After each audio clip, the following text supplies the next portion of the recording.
Okay, so today I'll be covering on CNNs, which is a type of neural network which we use for image classification and other computer vision problems.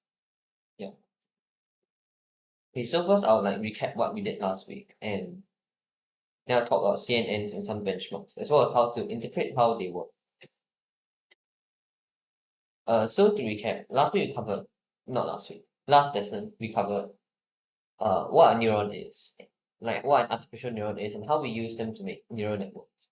So basically, how they work is that they receive input from their dendrites, and let me find the laser pointer. Yes, so they receive inputs from the dendrites here, and they transmit signals down the axon after they perform the computation in the cell body. So to model this using an artificial neuron, what happens is that we have an artificial neuron which receives many inputs, and it does a weighted sum of them, and then it will give a certain output. So using this, we can actually construct a type of neural network called a multi-layer perceptron. So essentially, each of these circles are the neurons, and we say that one stack of neurons like this is called a layer. So these are the input neurons, and then is the hidden layers, and this is the output neuron. So this is where you give the inputs to the problem, and then this is where you get your output. And the idea is that you will train this model to model whatever function that you want to model based on the data that you provide the model. Yeah, and this is the equation for how the input is transformed by a single layer. And to train the model, we essentially use something called gradient descent. What happens is that we look at a certain input, and then we calculate what is the loss at that input. And what happens after that is that we can compute the gradients at that point, which means that we're looking at in what direction should we change the weights of each of these perceptrons so that the loss will go down. So after we do that many times, we'll eventually reach the optimal value where the network has now learned whatever target function that we want. Did anyone do the homework that I did? Okay, so basically, uh, okay, I'll go through with in depth in another lesson, but I'll talk about how we can fairly compare different models of different architectures. So basically, when we have different types of models, what we want to do is that we need to make sure that both models have sort of equally complex. So you're not unfairly comparing the models. Because if a model is bigger, that means that the model will perform better on the data because it's able to learn more things. So naturally, this is not comparing a bigger model to a smaller model. It's not a fair comparison in comparing whether a certain type of model is more suitable for a certain problem. So there are several ways that we do this. So first is the number of trainable parameters. So the number of trainable parameters is basically like the number of weights in the model. For example, in the bias or the weights of the inputs to the MLP or the weights to the inputs of the artificial neuron are trainable parameters. So the next uh type of parameter that we can look at is the floating point operations. So this basically looks at the inference. This essentially looks at the inference speed of the model, and we're looking at the number of floating point operations you need for a given input that is passed into the model. So in some cases, this is actually better than the number of trainable parameters, especially if you're trying to optimize for speed, because a lower number of flops naturally means that the model will run faster. Whereas the number of trainable parameters is not necessarily immediately correlated with the inference speed. And finally, you can also just look at inference speed directly. Although this you have to run over a large number of images or whatever data it is. So usually people will use either flops or parameters. So as previously mentioned, I will be talking about CNNs today. Okay. Yeah. Are there any questions?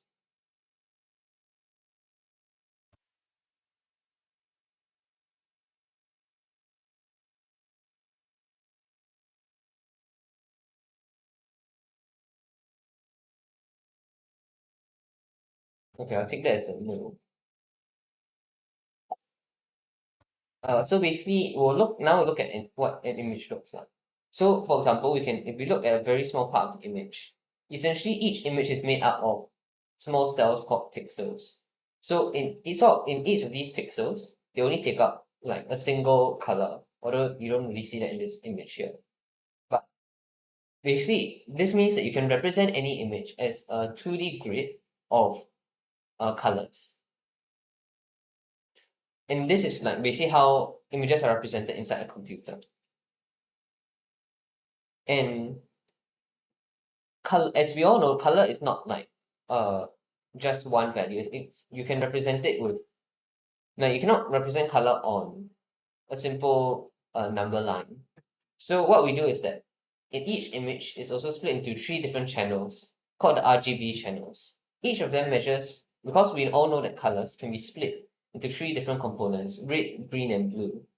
So what we do is that we can, for each color, there's a certain proportion of red, green, and blue inside it.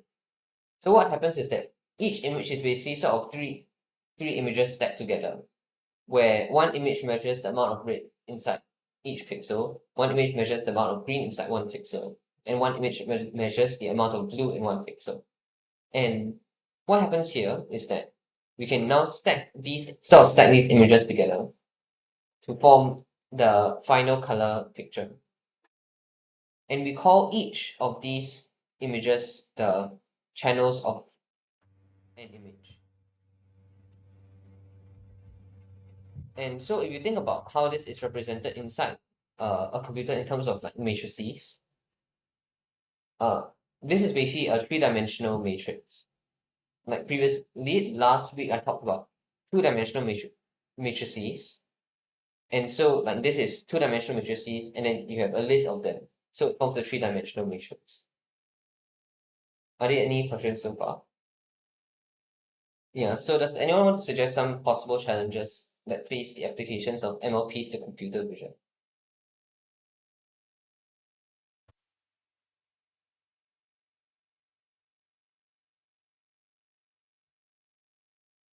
Like basically, when you want to feed an image into an MLP, what you do is that you imagine this is your image and these are the pixels.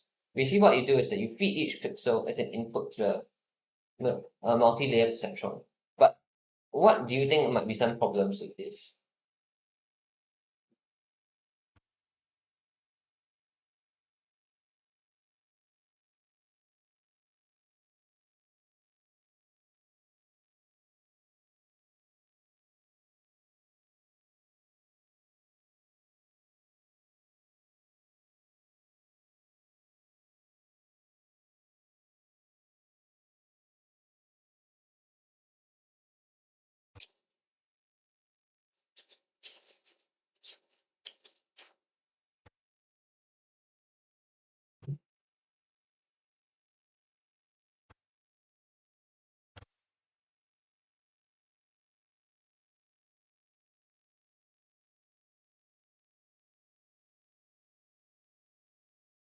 Okay, since no one is responding, I'll just go to it, I guess. Basically, when we flatten the image in this way, the information about the spatial location of each pixel is lost. What this means is that the MOP doesn't really know where each pixel came from. It doesn't know like that this pixel is adjacent to this one, or that this blue pixel is adjacent to this yellow one. So it's not able to take advantage of the spatial structure of an image to make its predictions. So this actually makes MLPs not very good for computer vision. And because images also generally have a lot of pixels inside. Like for example, normal HD image already has over a million. Is it a million? Yeah, a HD image would have over a million pixels inside. So this would make uh using the MLP on it very difficult and have a lot of parameters, because your input layer would need to have like 1 million neurons, and your hidden layers probably need to have even more. Actually, no, hidden layers can be less, but it'll still be a lot of parameters. So to resolve this issue, people have developed a new type of network called CNNs. So the CNNs are fundamentally based around a certain type of operation called a convolution. How this works is that we have this thing called a kernel, and this is like the image. So basically, we sort of put the kernel onto the image like this, and this kernel will be moved across the image. And what it does is that, let me get my pen.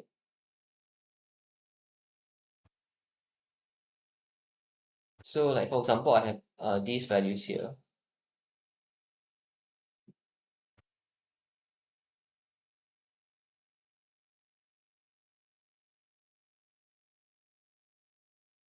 And so on, right? So what happens is that the value of this convolution operation will create a new image.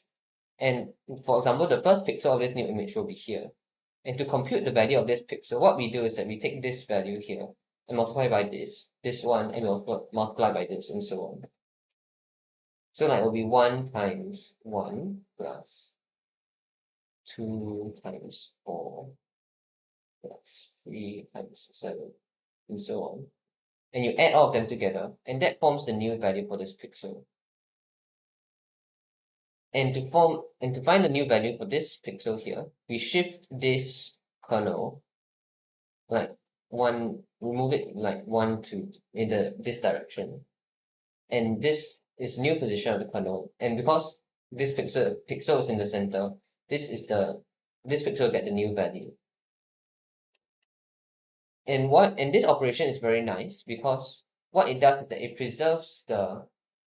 it exploits the translation invariance in an image. Because if you think about it, whether or not I'm looking at this part of the image, or I'm looking at this part of the image, by right, the type of operation the neural network runs on it should be the same.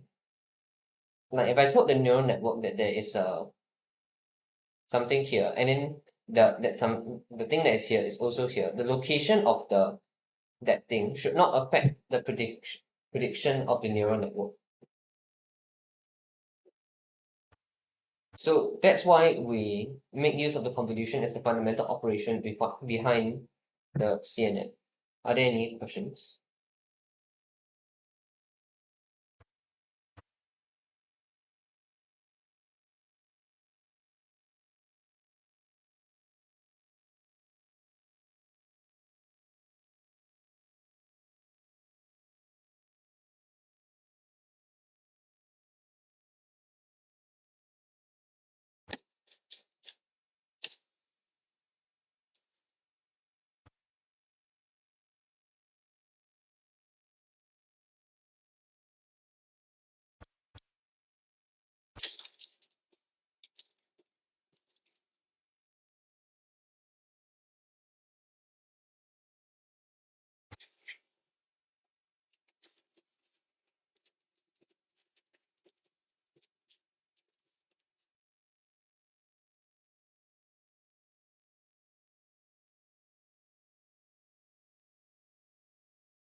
Okay, anyway, I shall continue. Yeah, so you can see here, this is what the kernel does. It will move across the image in this manner.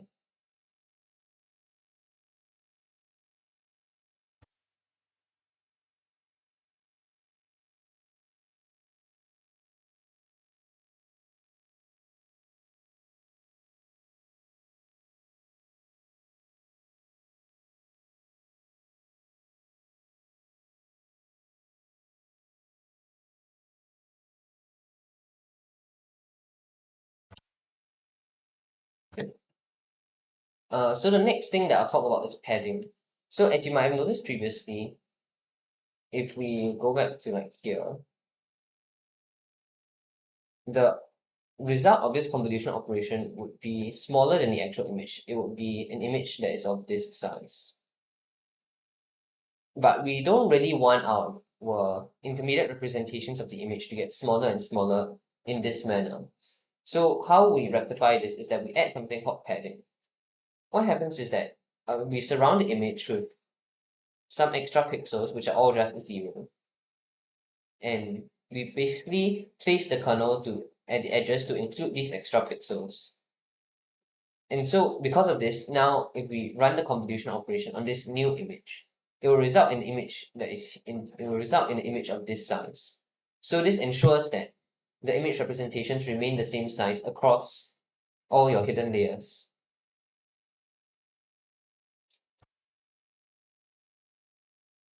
And so now I'll talk about how the channels play into this.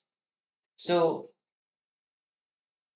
as previously mentioned, images are not just like only one image. They are like many images stacked on top of each other, and those like that stack is the channels. So what happens is that inside a convolutional neural network, we actually have multiple kernels, and each of these kernels is applied across all channels, and their outputs are summed together, as you can see here. So like for example, like this what's my example? This thing is your kernel, and then you can see how it's applied across all the channels, which is this dimension. And basically, after all of this, each kernel applied across the image results in a single feature map, which you can basically think of as it results in a new image that has only one channel. And what happens is that now we stack all of these images together, and they will form our new the new representation of the image in the neural network.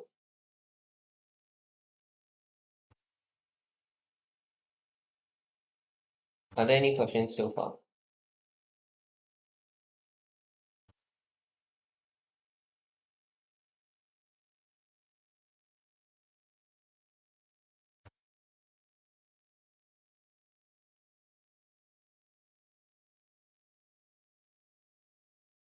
Yeah, I think that's it. So now I'll talk about pooling, and this is where we intentionally reduce the size of the image. So essentially, let me play that again. Yes. So basically, we have this filter, not really a filter. Basically, have this like square that moves across the image. It moves across the image in a slightly different way from the convolution. So if I go back to like here, basically what happens is that first it will be here, and then next it will be here, and so on. So there is no overlap between them.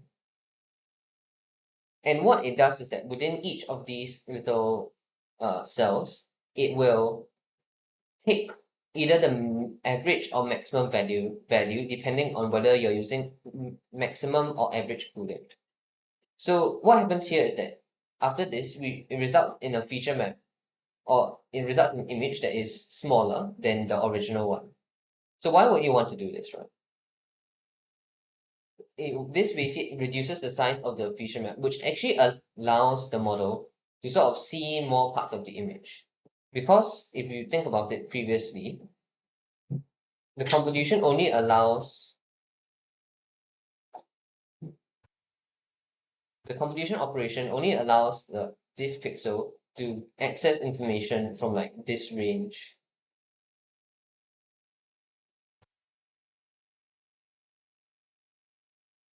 From like this range of pixels. But after you do pooling, the image is now smaller, and so each of the previous pixels from the previous layer hold information from the pixels before them. So what this does is that essentially the model can, each pixel in the new smaller layer can, like it'll have information from a larger part of the original image. And another benefit is that when you make each of the images smaller, when you make the internal representation of the image smaller, it makes it a lot less computationally intensive to run the convolution operation. So this will reduce the number of blocks of the model, which means that it will have a faster inference time and a faster training time, which is always good.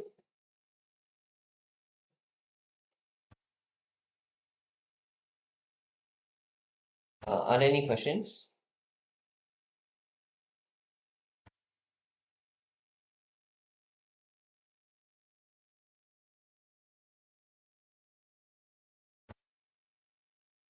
So next I'll talk about batch normalization, and which is usually applied between the hidden layers of a neural network.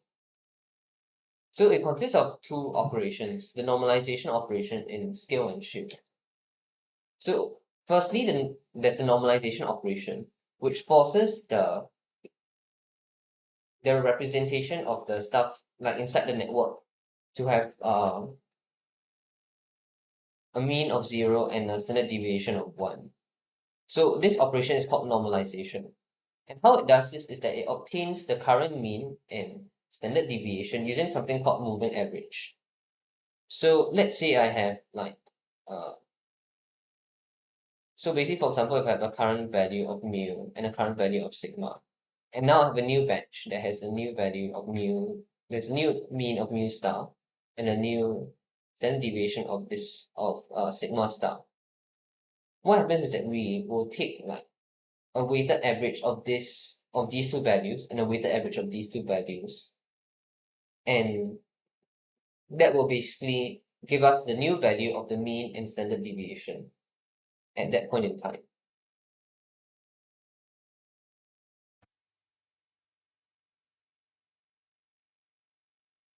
And secondly, there's a scale and shift part of the network. What this means is, what this allows the model to do is that instead of forcing, so as I was saying, uh, basically instead of forcing your average and standard deviation to be 0 and 1, what you do is that you change them to new values. So after normalization, you multiply them by new values. So like if this is the thing, it's sort of like the image. You add the new mean. Wait, okay, you multiply by the sigma, which is standard deviation, and add the mean. Yeah. And these two parameters are called gamma and beta. But basically they are just the mean and the standard deviation, the new mean and standard deviation. So why is this good, right? So this allows each layer to learn more independently of the others. For a very, very deep network, what happens is that, for example, if I'm trying to learn stuff at this layer here,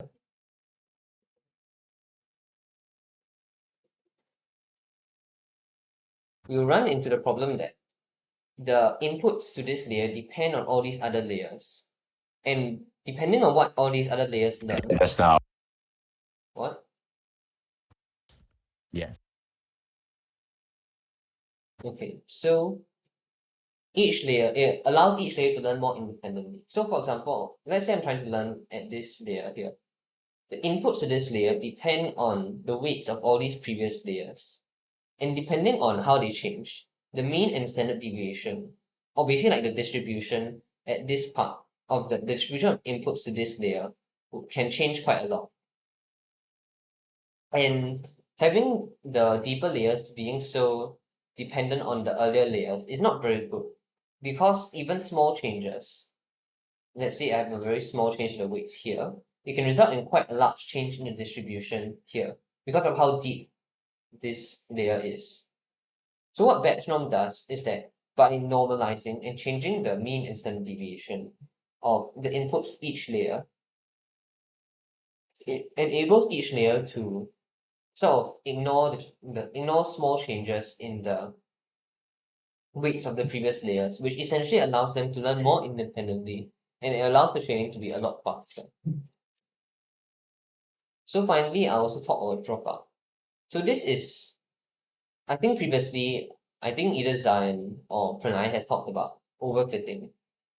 And this is basically what happens when the model, instead of learning the training data well, it starts memorizing the training data instead.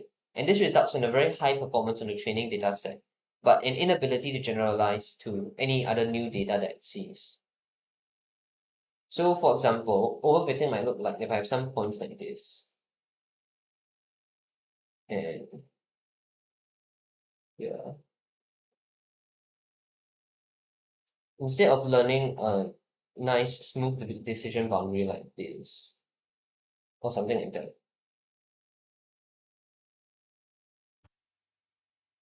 it will like memorize all the training data and that's fine. It'll do something like this, where it's just going to memorize all the training data. And because of this, when it sees new data, it's not able to generalize to it.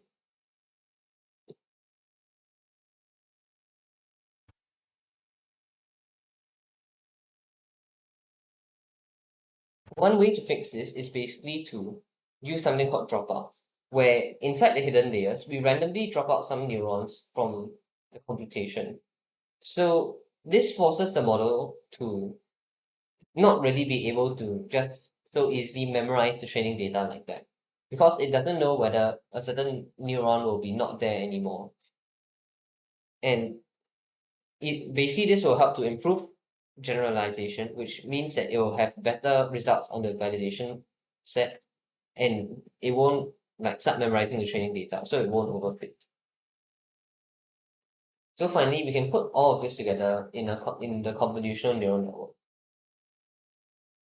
So what happens here is that we can have the network's input here, and then and these are the hidden layers. So as you can see, pooling. So what happens is that we first apply like a convolutional layer, so that makes sort of this new image, and then we can apply pooling and more convolutional layers. So as you can see, inside a convolutional neural network, the pooling makes the uh, intermediate representations get smaller and smaller in size, but we also increase their number of channels that they have.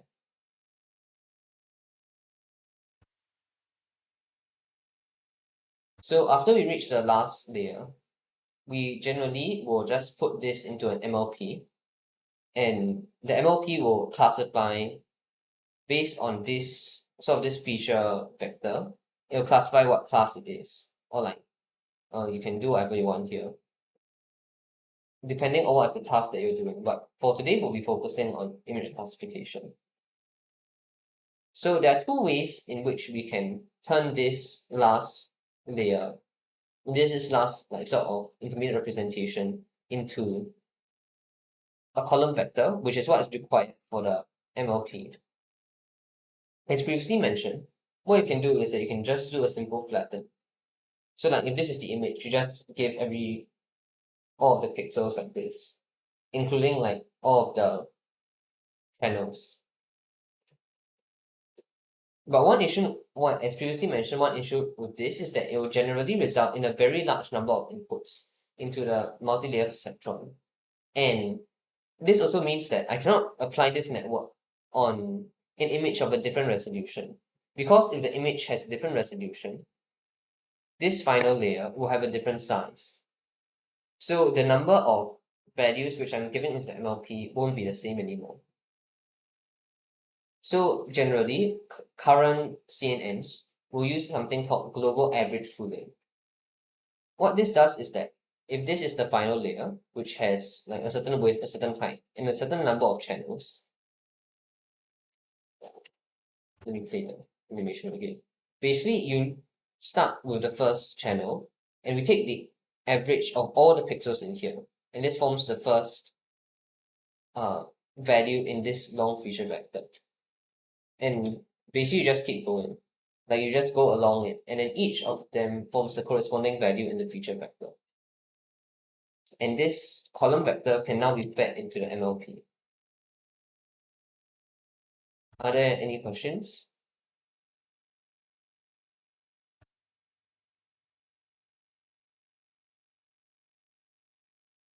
Okay, I'll take that symbol. So basically what this does is that it reduces the size of the feature vector, and it also allows the model to be used on images that all have different resolutions.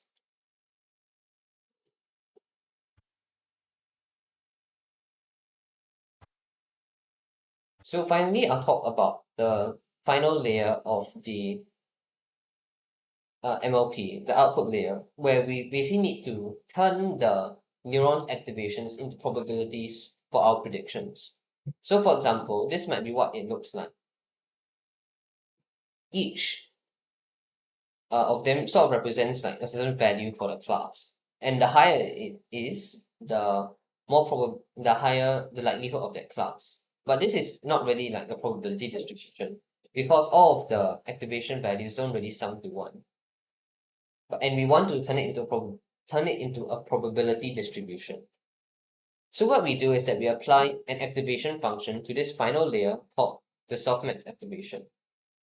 Basically, we take each of these values to the we take the exponential of each of these values and divide it by the total sum of all the exponentials.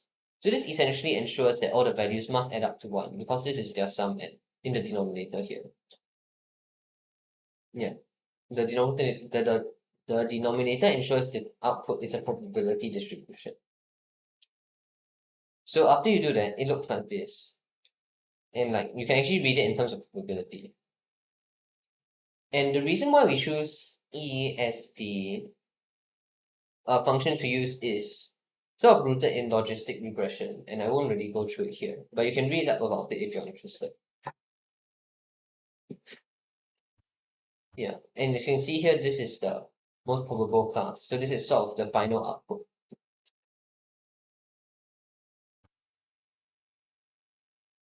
Are there any questions?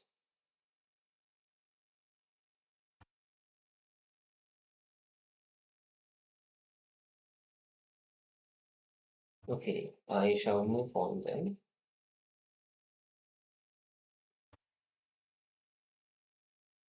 So now I'll do a demonstration on applying this to uh the CIVA10 dataset. Yes, you can see in the notebook that I sent. So here we'll go and compare the performance of multi-layer perceptrons and convolutional neural networks on this CIVA10 dataset.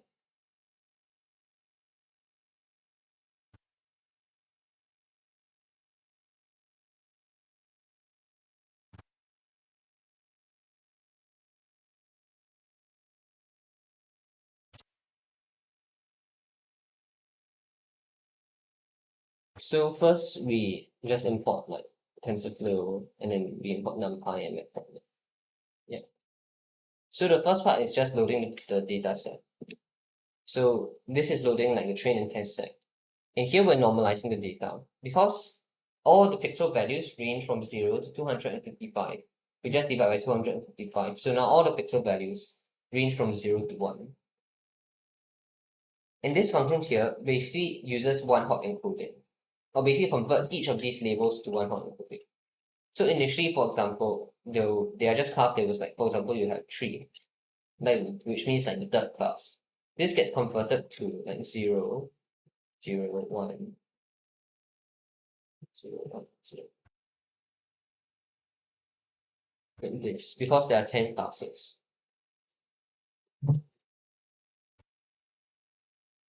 Yeah, so as you can see here, we have imported the data, and then we can also show some of the data using Matplotlib. So that you can see that there's cars, there's some animals, there's a book. So this is a function. I won't go through how it works, but this function can calculate the flux of the model. So all you have to do is that you input the model and I believe any tensor that has the correct shape. It means any image or any vector that has the correct shape for the model. It doesn't have to contain actual data. So now we'll first build the MLP model to classify the images. So as previously mentioned, Keras has multiple APIs. In this case, usually the easiest one to use is the sequential API. And so we begin by actually flattening the image. And then we can apply some dense layers. So these are like our hidden layers. And then this is the last layer where we apply the softmax activation. So now we can compile the model, and then you can see here that we can provide some metrics also. So usually for a classification problem, we'll want to look at accuracy. And you can provide that as a metric that you want to look at. And then we can call MLP.summary, which shows a summary of all the shapes inside the model and the total parameters and the trainable parameters. And finally, we can also print the number of flops in terms of gigaflops. So like kiloflops is 1,000 flops, megaflops is 1,000,000 flops, and then gigaflops is 10 to the 9 flops. Yeah. So this is like the output. So you can see that it's not a lot of flops. And after that, we also built the CNN. So I'll explain a bit more on how this works. So the layer the layer for the convolutional layer in Keras is the called 2D layer. And basically it's like this is the number of filters, which basically describes the number of channels in the output of this layer. And this refers to your kernel size. So for example, here I'm using a kernel size of 3 by 3.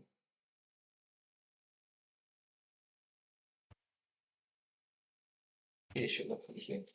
Yeah. And on the very first layer, we also have to specify the input shape, which tells the model what input it expects, what shape of the input does it expect for this model. And now between each of the layers, we also have a batch normalization layer, and that I explained previously already, and we also have a max pooling 2D layer.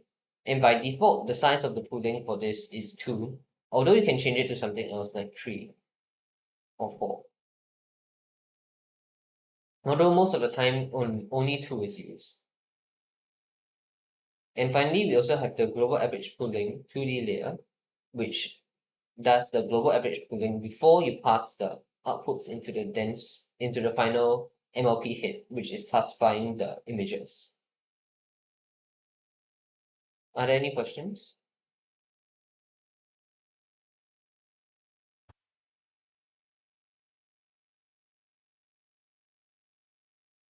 I guess not. Yeah. Afterwards, we can also compile the CNN, and then we can get a number of flops as well. So as you can see here, you don't have to give the actual image, you just give something that has the correct shape.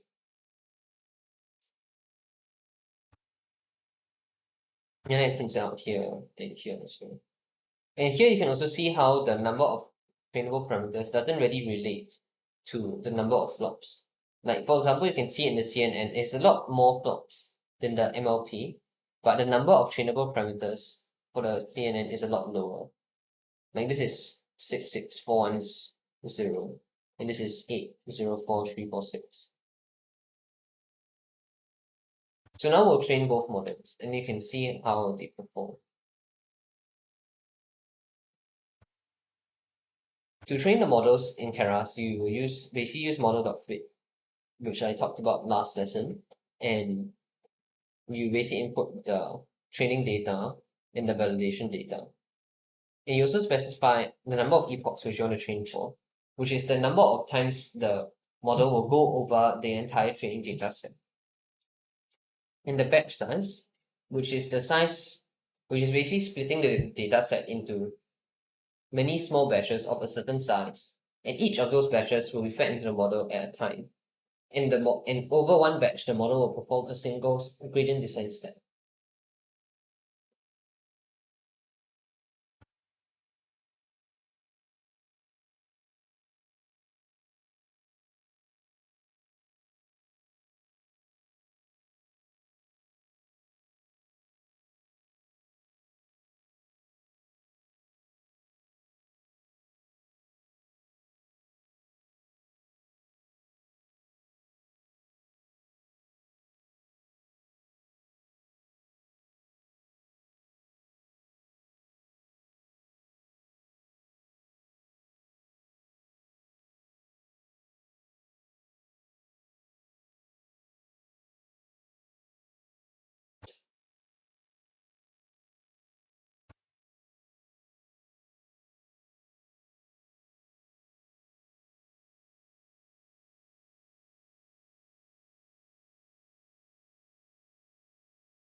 So as you can see here, the multi-layer perceptron has a final performance of like 0.46% accuracy or 46% accuracy. While like even in the middle, the CNN already has a much higher accuracy than the MLP. So this shows like how much better the CNN is as an architecture for computer vision as compared to an MLP.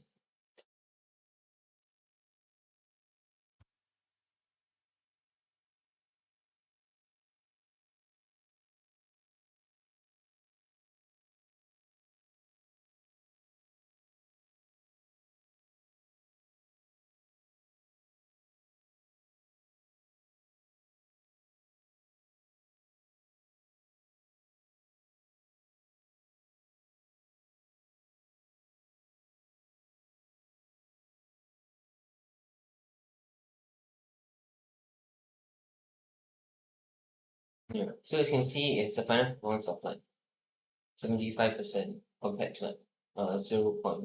Compared to 46%. So finally, we can also plot their performance. So Keras is quite nice because after the split function is done, it will output this variable here, which stores the epochs, which stores the performance of the model over at each epoch. So basically what you do is that you can just call this thing.history. It's a dictionary of all the stuff. So for example, if you do this, like it's a dictionary of the loss, and then this is loss over every epoch. This is accuracy of every epoch. So we can basically pass it into matplotlib to plot how the model has performed. So you can see here that this is the multi-layer perceptron, and this is the CNN. And you can see that the multi-layer perceptron definitely outperforms the CNN. The CNN outperforms the multi-layer perceptron by quite a large amount. And this is the loss, so like lower is better. And here you can also see the accuracy. So you can see that the CNN is on top while the multi-layer perceptron is below. So you can see the CNN achieves a much higher accuracy as compared to the multi-layer perceptron.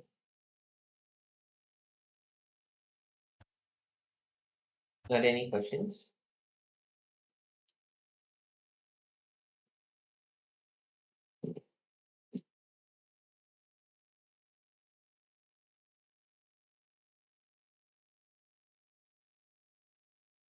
Okay, I'll take that as a no, I guess. So next I'll talk about some of the common benchmarks for image classification.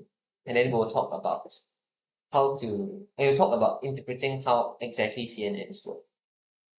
So this is the dataset we just used. This is the CIFAR 10 dataset. And basically it has 10 different classes shown here. And then there's a CIFAR 100 dataset, which is 20 superclasses with 5 subclasses within each superclass. So like in total there's 100 different classes of stuff inside. So this is the more important one. The ImageNet dataset contains like a very large number of annotated images here. And this is the benchmark which is used to rank all models for image classification. And basically like there are also like a lot of classes. I think there's 1,000 classes. And is this used as a standard because it's not that easy. Although like in the past it wasn't that easy. Although now models have already hit like 90% accuracy on this data set.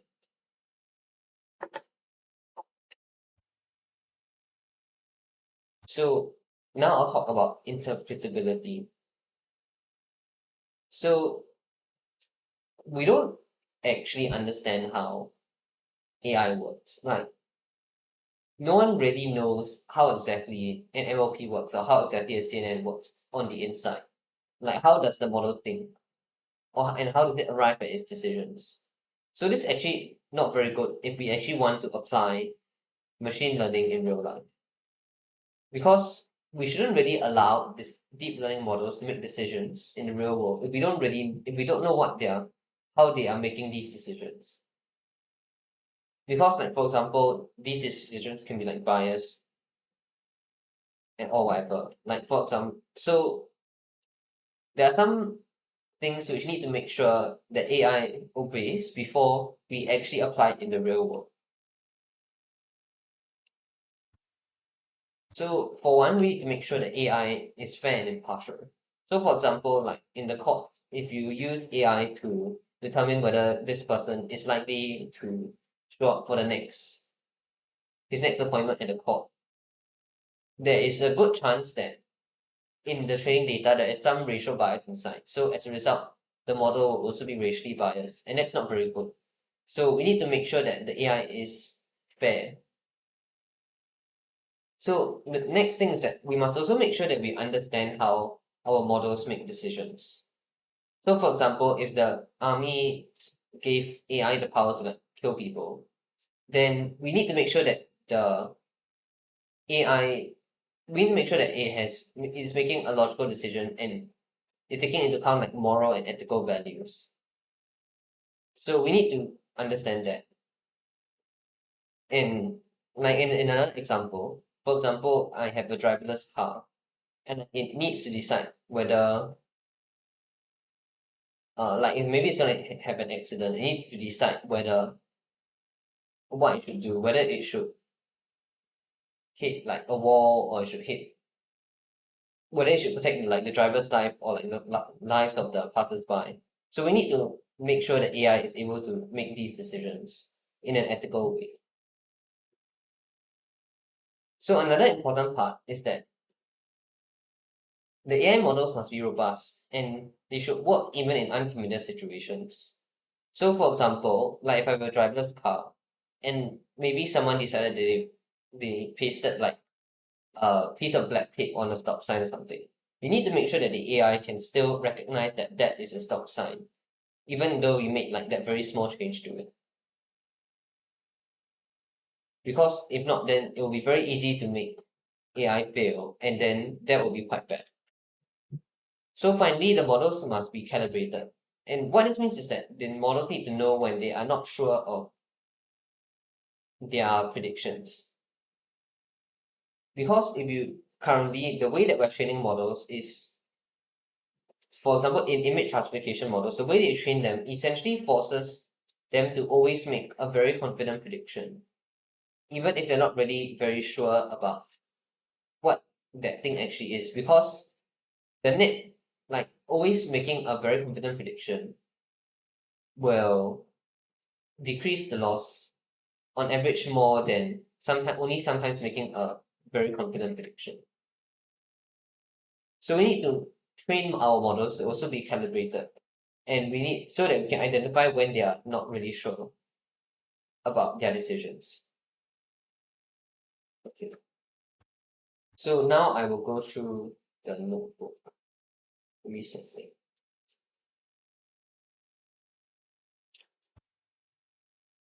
Are there any questions so far?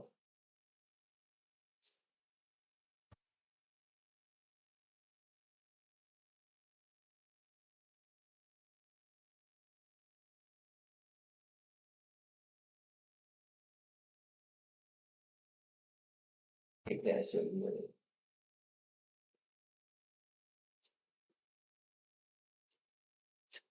Yeah, so now we're gonna look at like how we're gonna analyze how the CNN arrived at a certain prediction for this nice image of a panda. So like first we import it and like get the image of the panda.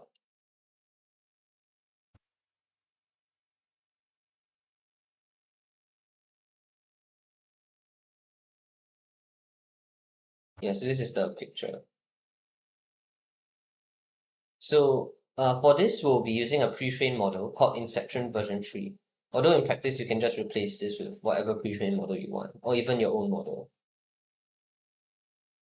So first, you can plot like the predictions for the model.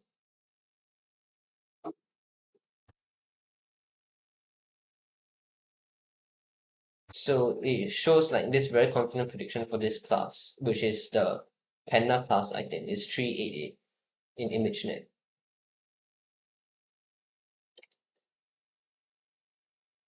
So, and we'll also list the layers inside the model using model.summary. You can also see like number of parameters and the number of non-tunable parameters. All these parameters here are from the batch norm. So to start, we'll look at the activations and filters of the CNN. So what this means that we'll be looking at the intermediate representations. I'll just run off. So what we have done here is that we are looking at, so these are some of the first few layers within the model, and we're basically extracting what is the output. So this is the very first layer. You can see that it is looking at very simple things inside the image. So for example, it is looking for edges or certain colors. Like for example, here it's looking at the edges of the panda and of all of the trees and leaves. Whereas like here it's looking more at like bright colors. Or here where it's looking at more of the leaves and the dark colors. And you can see that it's segmented out the panda's face.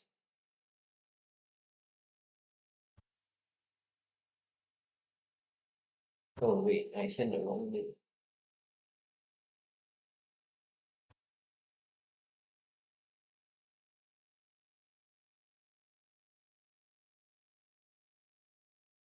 Wait, what am I supposed to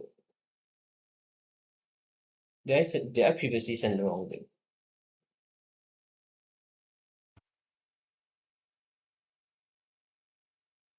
Yeah, I sent the wrong link previously.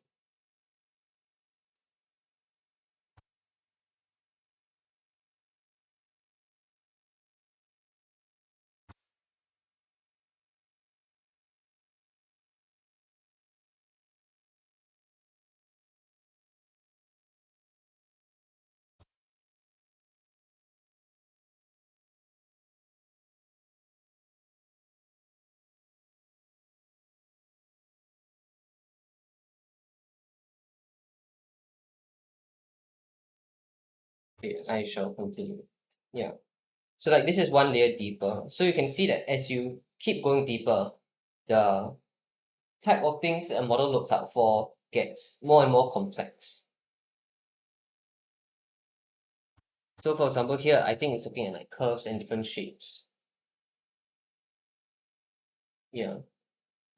So basically like the features will get more and more abstract and less simple. So like yeah, I can just keep going through and looking at all the stuff.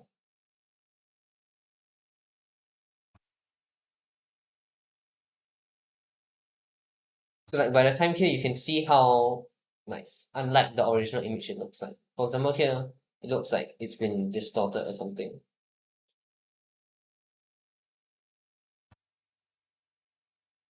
And you also notice that there are these artifacts at the side. So all these artifacts are caused by the pooling. Like basically like not pooling, the padding, where you add zeros at the sides of all the images.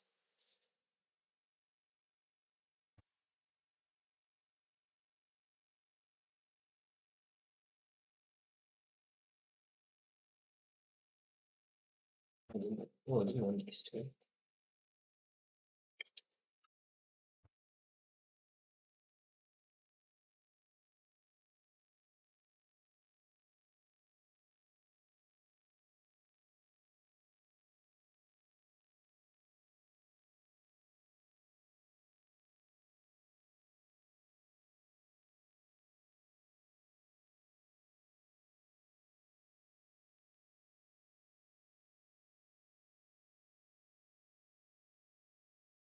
So next what we'll do is that we'll visualize the embedding space of the image. So let me explain what this means. So we call this final feature vector just before we put it inside MLP. Like we call this column vector that we put inside the MLP the feature vector. And essentially what it does is that it embeds the image in a lower dimensional space. In other words, like you can think of it that all the images sort of have a lot of meaningless data inside. even if I make a small change to one of the pixels inside the image, it wouldn't change significantly what that image is. So what we can do is that we can compress this image into having less pixels, into having a having less pixels, which means that it is in a lower dimensional space. This space is called the latent space or the embedding space. And this feature vector that is inside is called semantically rich, which means that all or most of these values have meaning. That means that even if I change one pixel inside here, it might significantly change the meaning of that image. So this is quite good because you can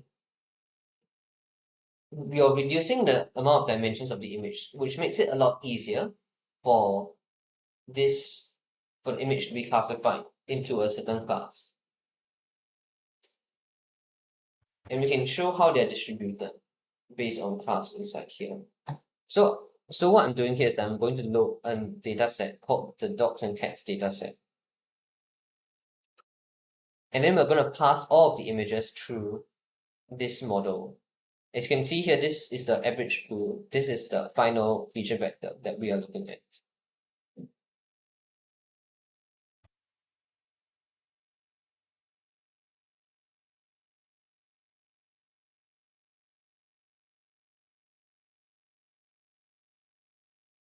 So in order to, because this still has quite high dimensionality, you can't really draw it on a two-dimensional grid.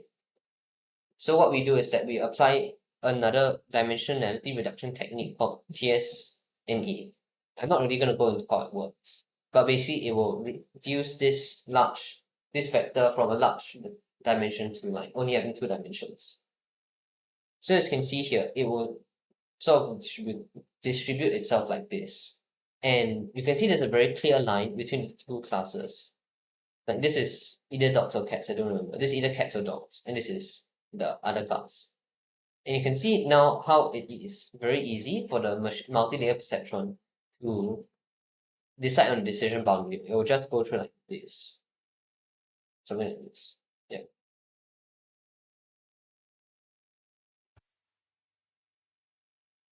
So next I'll talk about the deep dream algorithm, which in a way will help to visualize how what parts of it, not really what parts, what features the model looks at to determine its predictions.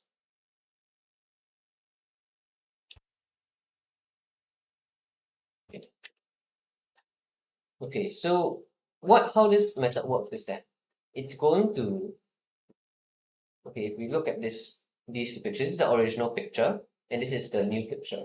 What it does is that the model will slowly change this picture so that, what we'll do is that we'll slowly change this picture so that it will maximize the activations of the neurons inside the network. So that means that we're essentially going to amplify the features that it was originally looking for so that they'll become very distinct inside the image. And that results in this. So how we do this is that first we just get the activations and compute the loss, where we can define this loss as just the average of all the activations. Now you can see here we're just taking the average of the activations inside each layer. And then we are going to maximize the activations in the given layer. So this is basically doing the reverse of training, the model. Instead of trying to minimize this loss here, we're going to maximize the loss. So basically we're just taking step size times gradients, but instead of subtracting the gradients, we add the gradients to the image. So the image will become more and more corrupted, such that the model's activations become bigger and bigger.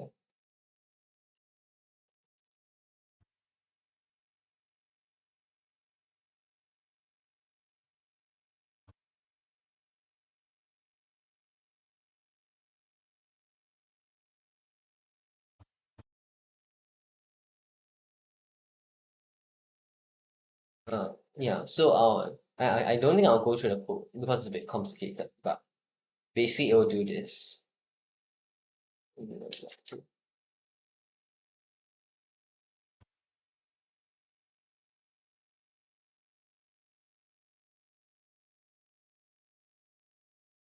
So basically you can see here like this is the original image, and as we take more steps, the image will get more and more sort of corrupted. And you can actually see how like the model mutates this image to have like many bare faces, like if you zoom in here. Like the model has mutated it so as to maximize the features of that it is looking for. So you can kind of see like these are like eyes, I guess. Let's see this. Okay. Yeah, you can see like there are eyes or whatever all around the image. So like that shows how that is what the model is looking for. And like I guess there's a part of the image that also looks like a bare face, other than the actual face.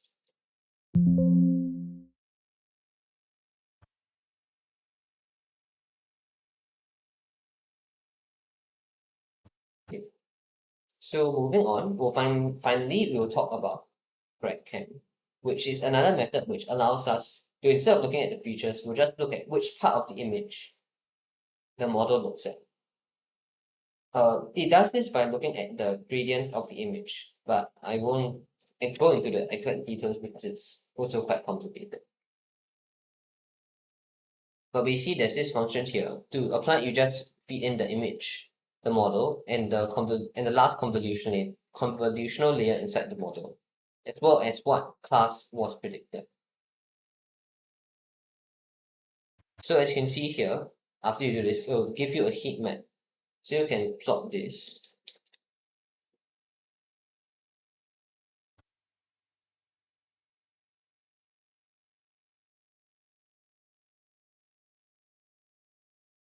Yeah. So you can plot this, and it shows that it is looking at this part of the image. But of course, like this is not very useful. So we are going to superimpose it on the image itself. So you can see like it's looking at the panda's face. So it shows that the model is looking at the correct part of the image to identify what class it is.